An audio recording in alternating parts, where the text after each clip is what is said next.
Hey there, Layla. Got a minute to spare?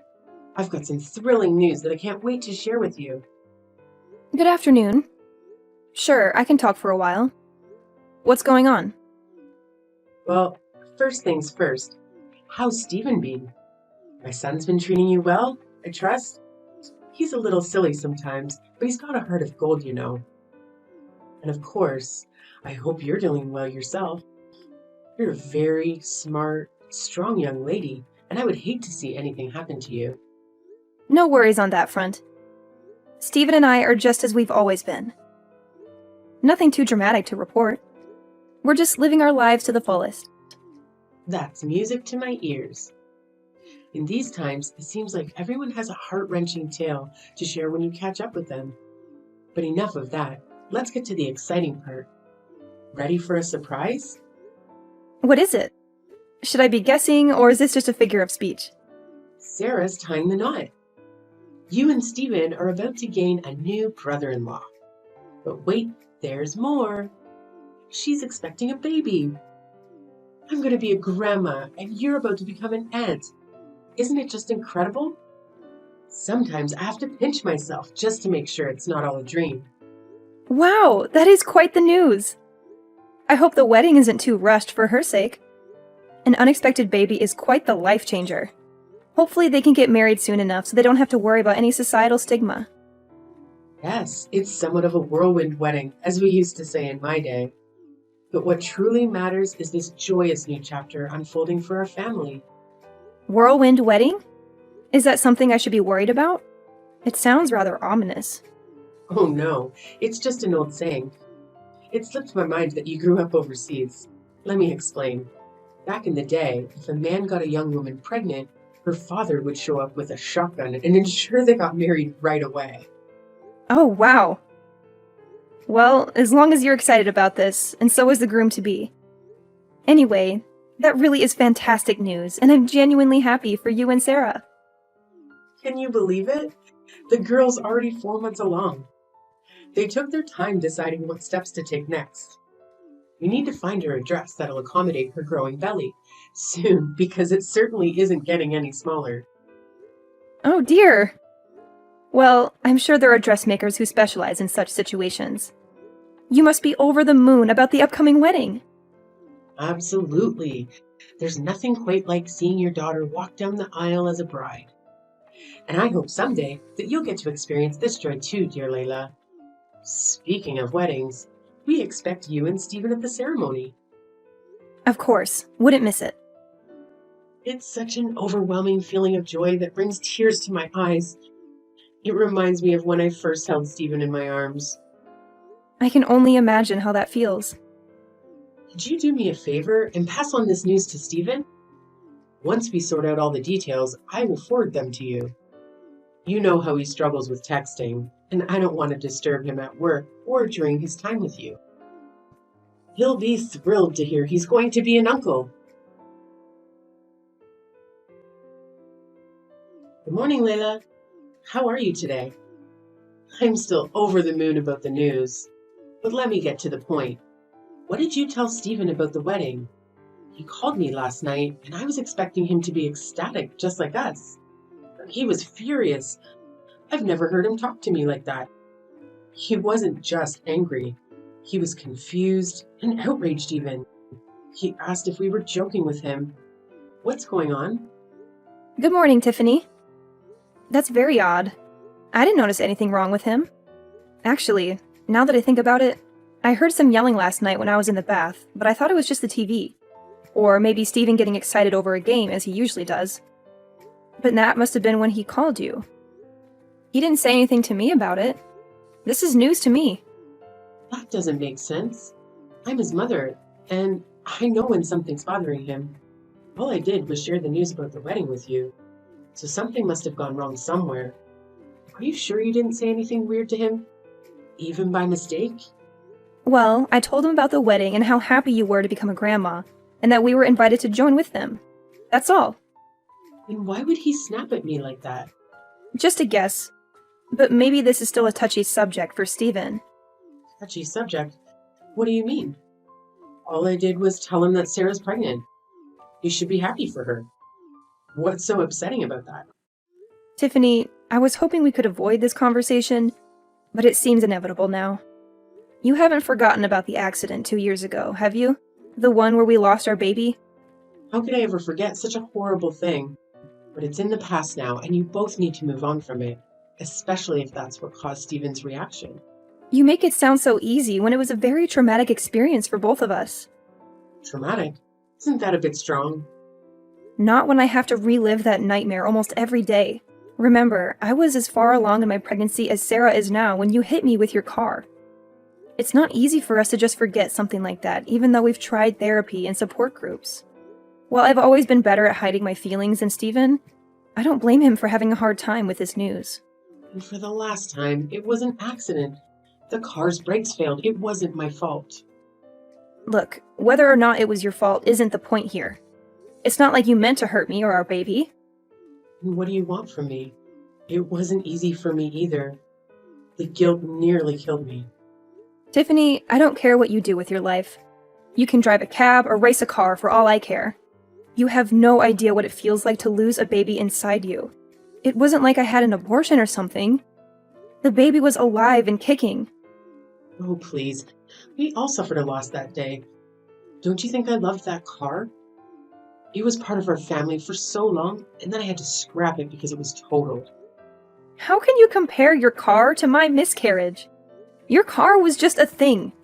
My baby was alive. Yeah, you said that before. After I paid for everything, the damages, the hospital bills, the therapy sessions, I've taken all the blame for that awful accident. Can't you just let it go? Money can't fix everything, Tiffany. You left me broken, Tiffany, in more ways than one. And now, even if Steven and I wanted to move on, we can't. You know I can never have another baby. Okay. I get what you might be upset about Sarah's wedding, but I really thought it would make you happy. Can't you be happy for her? Can't you look on the bright side? And Steven, he never had a baby inside him, and he didn't lose his ability to have kids.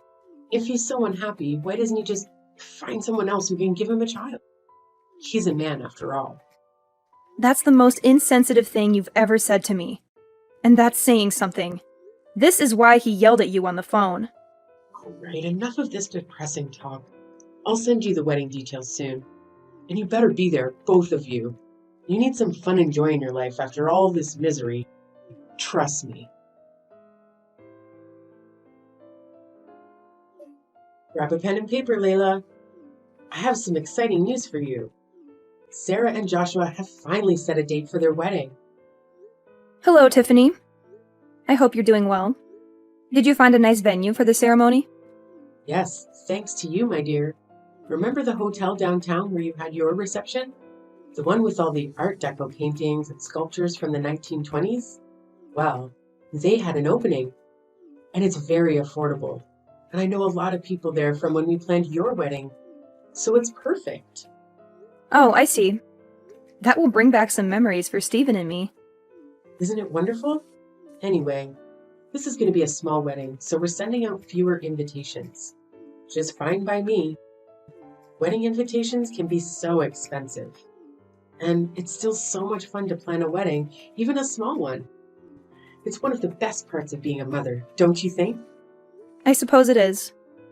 So, when is the wedding? It's going to be the first Sunday of next month. Mark your calendar and don't forget. What's wrong? You don't have any work that day, do you? You know we talked about this a few weeks ago, but it seems like you're being very insensitive right now. What? What are you talking about? Oh, come on, not this again. How does this have anything to do with that accident that I've apologized for 1,000,000 times? You're being ridiculous, dear. Just tell me what it is. You think I'm being ridiculous? Really? You're the one who keeps making it harder for us to move on. That day you picked because it was cheap and convenient. That's the day my world fell apart 2 years ago when you hit me with your car. Oh, is that all? It's just a date, dear. Don't you think it's time to make some new memories on this day? It's not that simple, Tiffany. You can't just erase what happened. The fact that you can't even remember, it's unbelievable. Oh, please. You're impossible to please, aren't you? Maybe if you could talk about something else besides your miscarriage, you might be able to move on. Didn't they teach you that in therapy or support groups? Or did you skip that session because you were too sad after looking at your calendar? You have your whole future ahead of you, Layla. You're only hurting yourself by living in the past like this. Better be careful where I seat you at the wedding, or else your gloomy mood might ruin everyone's happiness. Living in the past? If our baby had survived, they would still be a toddler today. How can you expect me to forget that? I'm starting to wonder if that accident damaged your brain too. I had a great aunt who had a lobotomy, and she was just as stuck in the past as you are now. Move on for your own sake. Every word you say hurts me more than the last. Great, now I'm responsible for your misery too? That's really unfair of you. You're the one who's at fault here. Moving on means finding peace. And that's why I've tried not to fight with you. Even when you ignore my pain or insult me, I still try to be civil with you. The last thing Steven or I need is more conflict over something that was an accident. So there you have it. I'm full of grief and anger, but I choose to treat you kindly, even if I don't feel any warmth towards you. Well, aren't you a saint or something? Probably wanted me to praise you, but all I feel is a headache coming on. Anyway, let's drop this depressing talk or your sadness will rub off on me. I want both of you at the wedding, no matter how you feel about the date. And do me a favor, don't wear a black dress. It's a wedding, not a funeral. Howdy, Layla. I'm not catching you at a bad time, am I? Hi, Tiffany. And no, it's a perfectly fine time to talk as any. What a pleasant surprise. I was worried you might be tied up with work or something. Not exactly. I mean, I'm working from home, but it's not super high priority at stuff at the moment. Oh, good. I'm glad you're free. That's one less thing I have to worry about. Is everything okay? Well, Sarah and Joshua just moved into a house. Perfect to raise the baby in. And of course, it wasn't cheap. That's why I'd really like for them to have a nice wedding gift that's going to help them along the way, you know? Sure, I can understand that. Anyways, what I wanted to ask is if you still had that money set aside from the settlement for you know what. What? Well, I was thinking of putting it to good use, so we have the funds to get them something really nice and memorable. You know? You didn't spend it all, did you? I haven't spent a single dollar of it. Don't worry. I've been saving it for a very special purpose I like to call revenge. Revenge? You better not mean against me, my dear. Is there something else I should be setting my sights on? If so, I'm not seeing them. Do you even know what the word accident means anymore? Or have you completely brainwashed yourself? Besides, no matter how badly you want to hurt me, it's most certainly not going to bring your child back. All you're going to do is reopen those old wounds of yours with that kind of thinking. You say that despite doing everything you can to stop me from being able to heal properly. That's why I need to get back at you. Not to make myself feel good, but to allow Steven and I as people and as a couple to move on with our lives. As a couple? Please don't tell me you've roped my little Steven into all this too. My daughter-in-law betraying me is one thing, but to think that you've turned my son against me? I didn't turn him against you. You turned yourself against him with your horrible mindset, words, and actions. I'm the wounded one, but you've hurt him badly too. That man has been grieving with the worst kind of pain and loss imaginable, and you act like he should just grow some thicker skin about it. I don't want to hear how you feel as a mother when you took away my chance to be a mother of my own and his chance to be a father. So, I've paid the settlement. I paid your bills. I've begged time and time again for your forgiveness. How is this not over yet? I've been able to move on from things just fine somehow, while you two seem to relish being emotional black holes. You haven't moved on because you never cared to begin with. You were more upset about your car than you were about the baby, after all. I want you to look deep inside yourself at whatever shriveled up excuse of a heart you have inside your chest, if any, and really think for a second. Do you honestly believe that to me, as the years would be enough time to erase the pain caused by losing a child? Whatever happened to the old saying, time heals all wounds? I figured you would pull out something weak like that. You've already made up your mind, haven't you? As long as you've paid us off, your hands were free of any blood. That's what you think, isn't it? Well, newsflash, Lady Macbeth. You might as well just wiped your hands with a fat stack of cash and tried to hand it off to us. So no, I don't want to wipe my tears with your blood money. And I didn't even want to use it at all, unless it was to get revenge on you. Why do you insist on going on and on about revenge? Enough posturing. If you want to run me over yourself to set things straight, then just do it already. Don't worry. I've got bigger plans than just making you live through my pain. Besides, I don't want to pay your hospital bills. And I need you to be able to walk away in shame when this is all over. All right, then spill it. What's your big plan, mastermind? No can do. I've been planning this for quite some time, and I need you to be surprised when it happens. For now, feel free to go about your life knowing that soon everything I want will come to pass. Good evening, Tiffany. What a lovely wedding, don't you think? Sarah looked stunning, and you looked so proud and happy. I could see your smile from across the room. Layla, thank you for coming to the wedding with Stephen. I have to admit, I wasn't sure if you'd show up. I wouldn't miss it for the world. This was a big day for Sarah. Her dress was gorgeous. You couldn't even tell she was pregnant, especially with that beautiful veil. Oh, I know, I picked it out myself, and I have to say, I have a good eye for these things. Now that we've exchanged compliments, can we get to the point? Point?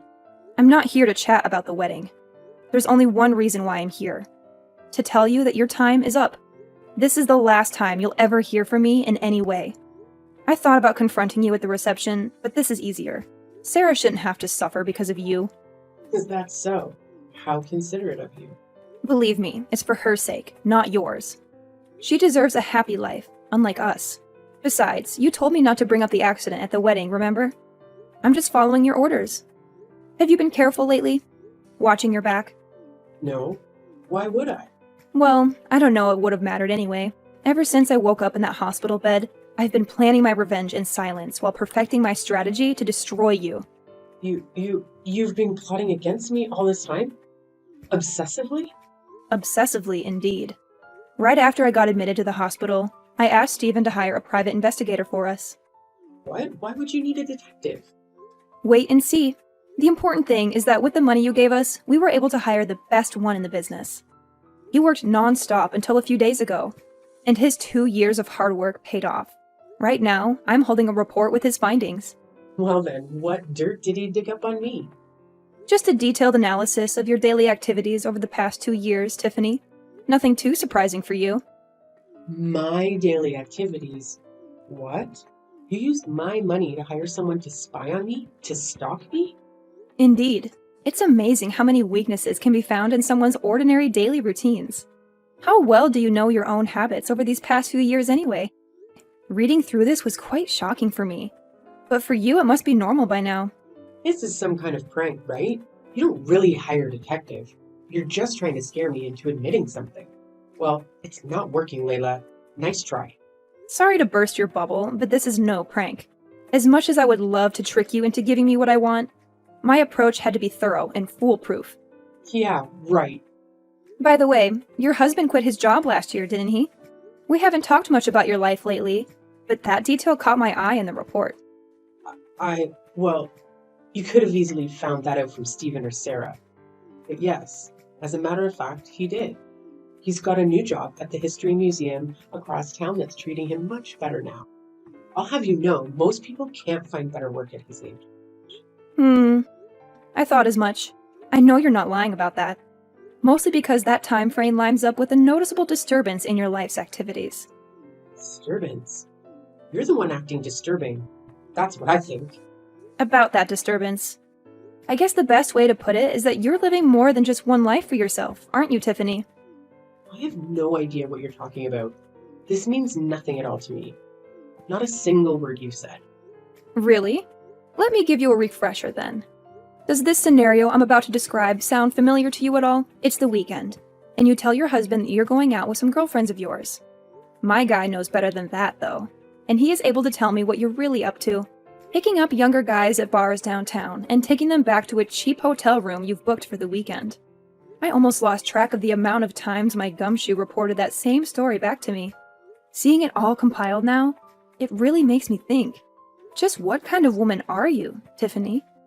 I have no idea what you're talking about. You don't know half of what you're saying either. So you do your best to shut it if you know what's good for you. You're just saying a whole lot of nonsense you have no way of proving. Oh, you can rest easy on that front.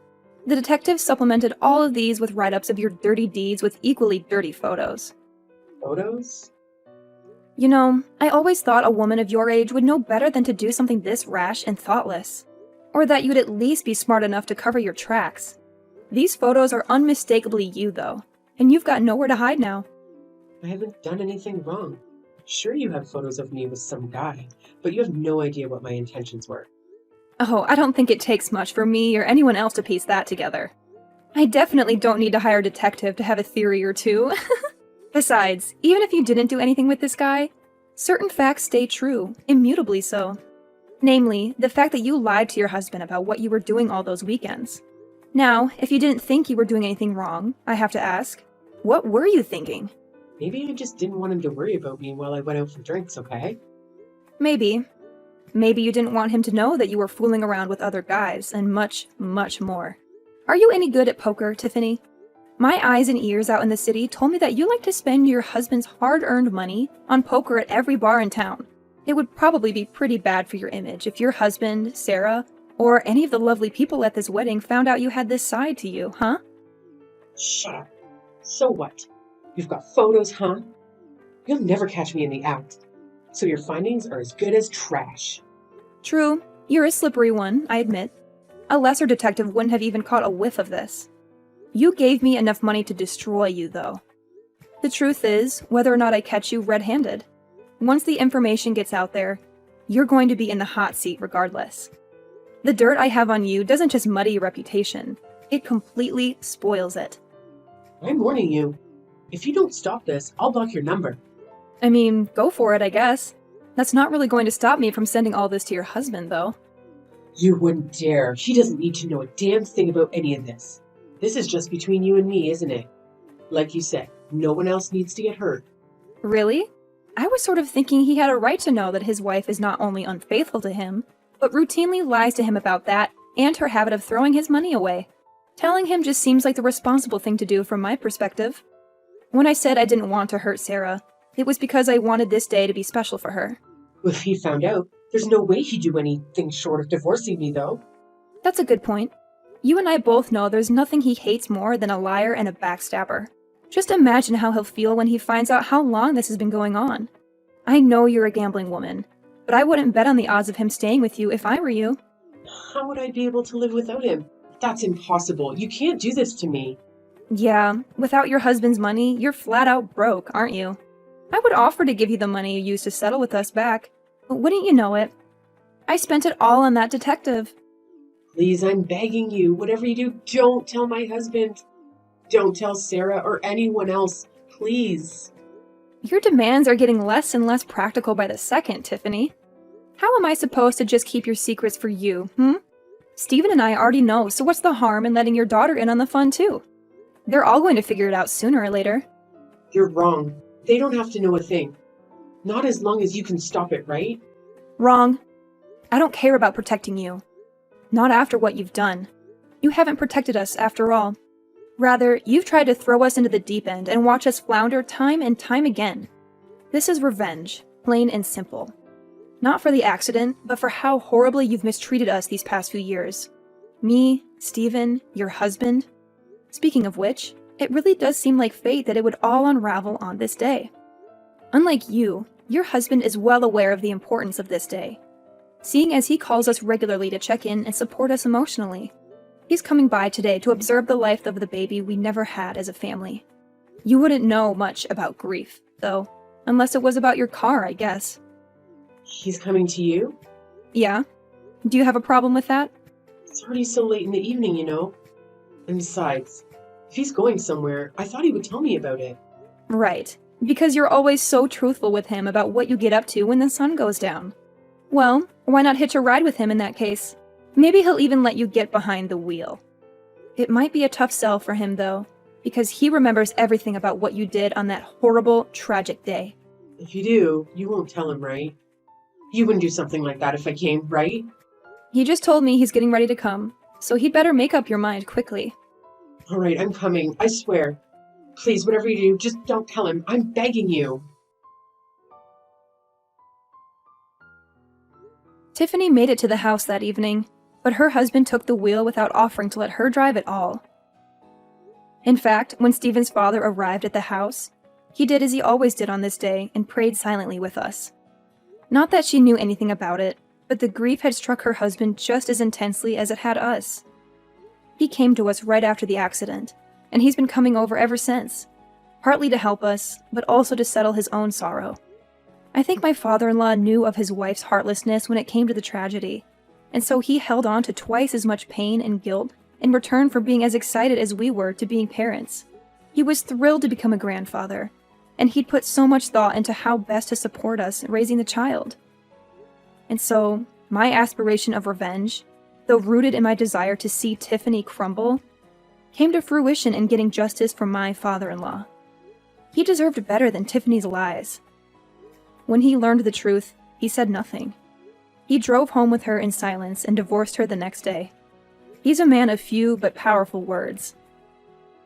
I can't imagine his anger and disgust.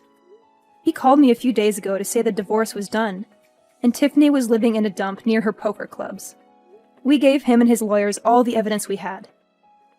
She didn't even fight back. Now he, Stephen, and I are free of her dark shadow.